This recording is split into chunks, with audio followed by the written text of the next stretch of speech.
This year's general election is unique in that it will also include a referendum. A constitutional referendum in 1969 saw 85% of voters approve amendments to the Constitution to remove the need for referendums on certain constitutional amendments.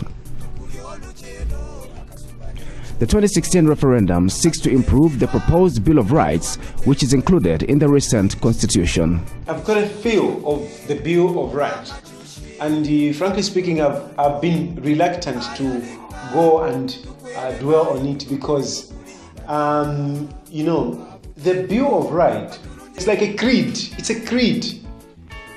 This is how it will be, no any other way. This is why we can change all the other clauses, but when it comes to the Bill of Rights, we don't, not even Parliament is able to change it. We have to go to the people and let the people vote in a referendum because it's a creed. It's a covenant between, the people and the state. When we talk about the Bill of Rights, people must be able to understand that we are simply talking about the fundamental rights that each and every citizen must be able to enjoy. And what are these fundamental rights? These fundamental rights, broadly speaking, are political, economic, and social rights. If you talk about political rights, we're talking about, for instance, first of all, I'm discussing with you as a press person. The second thing is the fact that if you're talking about political rights, we're also talking about the right to information. If you go further in terms of political rights, people have been talking about the Public Order Act. The Bill of Rights provides the right of assembly, that people must freely assemble. The Bill of Rights provides the right of association. It's key. The right to religion. Which church do you want to belong to? Do you want to be Muslim? Do you want to be Hindu? Do you want to be anything? That's a Bill of Rights. The Bill of Rights, insofar as economic rights is concerned, is talking about the right to gainful employment.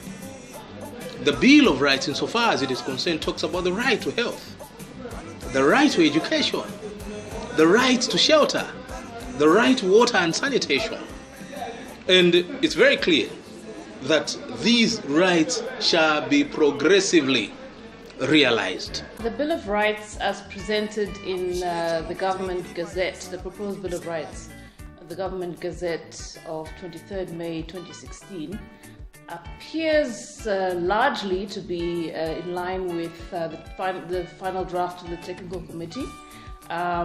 So there's a lot of very progressive clauses in the amended Bill of Rights that we've not seen before. So the Bill of Rights contains the human rights that every citizen is granted in this country. And in the past, what we only used to have was the rights to civil and political rights. These are what you normally would call sort of first generation human rights. So your freedom of expression, freedom of movement, freedom of religion, those things that everybody knows as to be ordinary rights. But the proposed Bill of Rights talks about introducing economic, social and cultural rights in addition to civil and political rights. But one thing I know is that the Bill of Rights actually contains enhanced civil and political liberties of the people. This is meant to give us more freedom to do the things we want to do. Without freedom, you can't, you can't develop your potential to the fullest. So it is important that these are enshrined in the Republican Constitution so that people are free to assemble as and when they want to, so as people are free to go anywhere without restriction and so on and so forth. And you should know that your rights end where you start infringing other person's rights. So what I'm saying in a nutshell is that there's need for coexistence because we are in a multi-party state, and as such, people are free to campaign and belong to any political party that they belong to. Our role as police is that each and every person is given an opportunity to exercise that constitutional right of either political affiliation or freedom of conscience to belong to any political party that he wants to belong to, and the express his conscience or his freedom.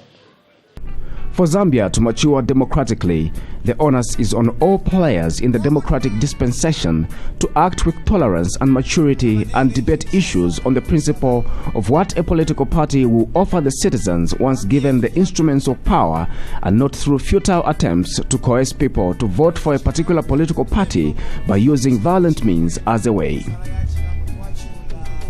Only the parties with the most attractive manifestos will be allowed to take the reins of power by the people of Zambia through the ballot, and that's what true democracy is all about, nothing more and nothing less. Now